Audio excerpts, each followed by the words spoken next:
Alice in Wonderland, Chapter 11. Who Stole the Tarts? The King and Queen of Hearts were seated on their throne when they arrived, with a great crowd assembled about them. All sorts of little birds and beasts, as well as the whole pack of cards. The knave was standing before them in chains, with a soldier on each side to guide him, and near the king was the white rabbit, with a trumpet in one hand and a scroll of parchment in the other.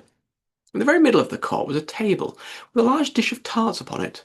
They looked so good that it made Alice quite hungry to look at them. I wish they'd get the trial done, she thought, and hand round the refreshments. But there seemed to be no chance of this, so she began looking at everything about her to pass away the time. Alice had never been in a court of justice before, but she had read about them in books, and she was quite pleased to find that she knew the name of nearly everything there. That's the judge, she said to herself, because of his great wig. The judge, by the way, was the king, and he wore his crown over the wig. Look at the frontispiece if you want to see how he did it. He did not look at all comfortable, and it was certainly not becoming. And that's the jury box, thought Alice. And those 12 creatures, she was obliged to say creatures, you see, because some of them were animals and some were birds. I suppose they are the jurors. She said this last word 2 or 3 times over to herself, being rather proud of it, for she thought, and rightly too, that very few little girls of her age knew the meaning of it at all. However, jurymen would have worked just as well. The 12 jurors were all writing very busily on slates. "What are they doing?" Alice whispered to the Griffin. "They can't have anything to put down yet before the trial's begun." "They're putting down their names," the Griffin whispered in reply, "for fear they should forget them before the end of the trial." "Stupid things," Alice began in a loud, indignant voice, but she stopped hastily, for the White Rabbit cried out, "Silence in the court!" And the king put on his spectacles and looked anxiously around to make out who was talking.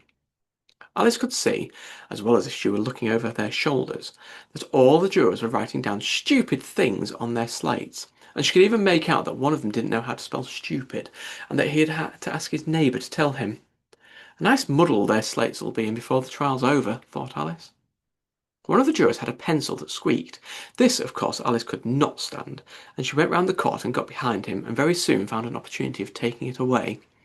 She did it so quickly that the poor little juror, it was Bill the lizard, could not make out at all what had become of it, so after hunting all about for it, he was obliged to write with one finger for the rest of the day, and this was of very little use as it left no mark on the slate.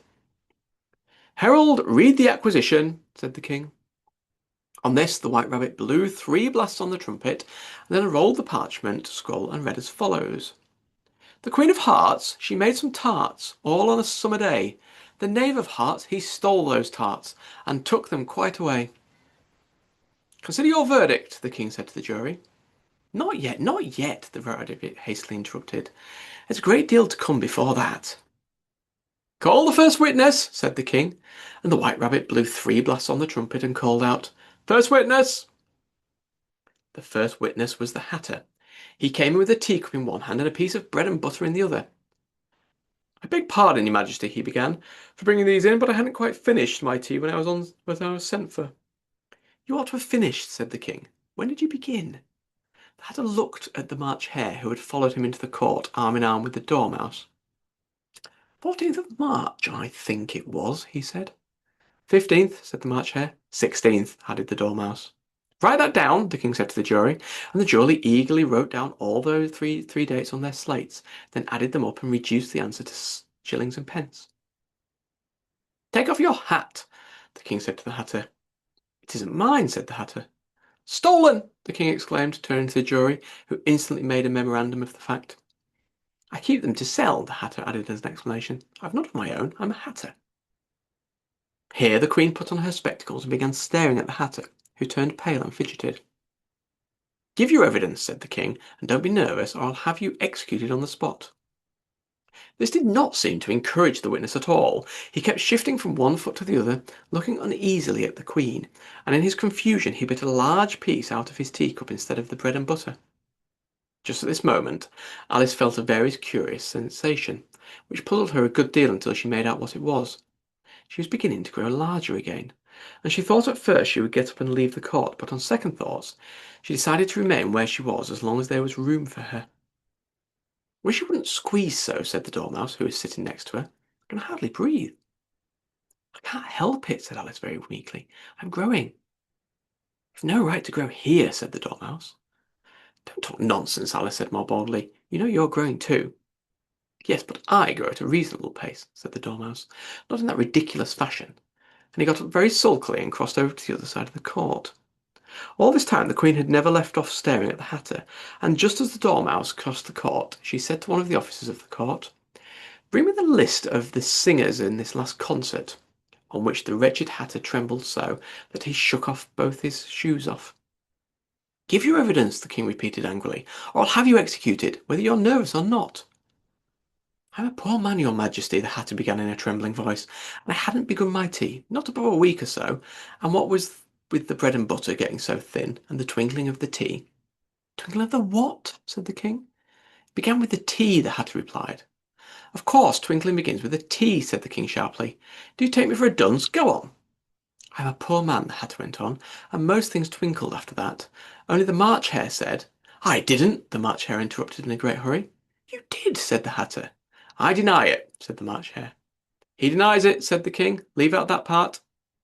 "Well, at any rate, the Dormouse said," the Hatter went on, looking anxiously round to see if he would deny it too. But the Dormouse denied nothing, being fast asleep. "After that," continued the Hatter, "I cut some more bread and butter." "But what did the Dormouse say?" one of the jury asked. "That I can't remember," said the Hatter.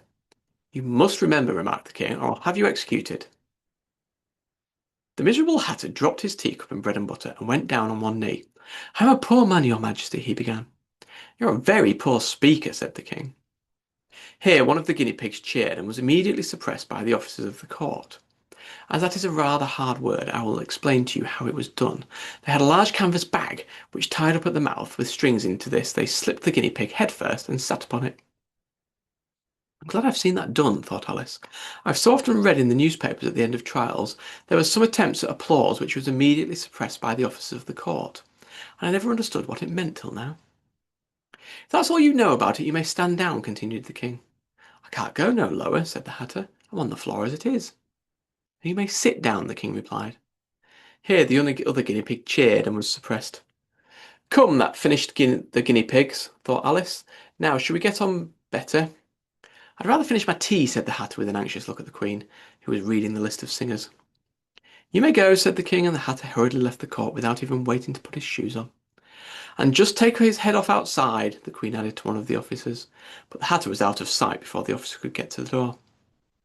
"Call the next witness," said the King. The next witness was the Duchess's cook. She carried the pepper box in her hand, and Alice guessed who it was even before she got into the court, by the way the people near the door began sneezing all at once. "Give your evidence," said the King. "Shan't," said the cook.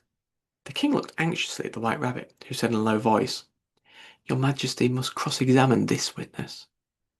"Well, if I must, I must," the King said, with a melancholy air, and after folding his arms and frowning at the cook till his eyes were nearly out of sight, he said in a deep voice, "What are tarts made of?" "Pepper, mostly," said the cook. "Treacle," said a sleepy voice behind her. "Collar that Dormouse!" the Queen shrieked out. "Behead the Dormouse! Turn that Dormouse out of court! Suppress him! Pinch him! Off with his whiskers!" For some minutes the whole court was in a confusion getting the Dormouse turned out, and by the time they had settled down again the cook had disappeared. "Never mind," said the King, with an air of great relief. "Call the next witness." And he added in an undertone to the Queen, "Really, my dear, you must cross-examine the next witness. It quite makes my forehead ache." Alice watched the White Rabbit as he fumbled over the list, feeling very curious to see what the next witness would be like. "For they haven't got much evidence yet," she said to herself. Imagine her surprise when the White Rabbit read out at the top of his shrill little voice the name Alice!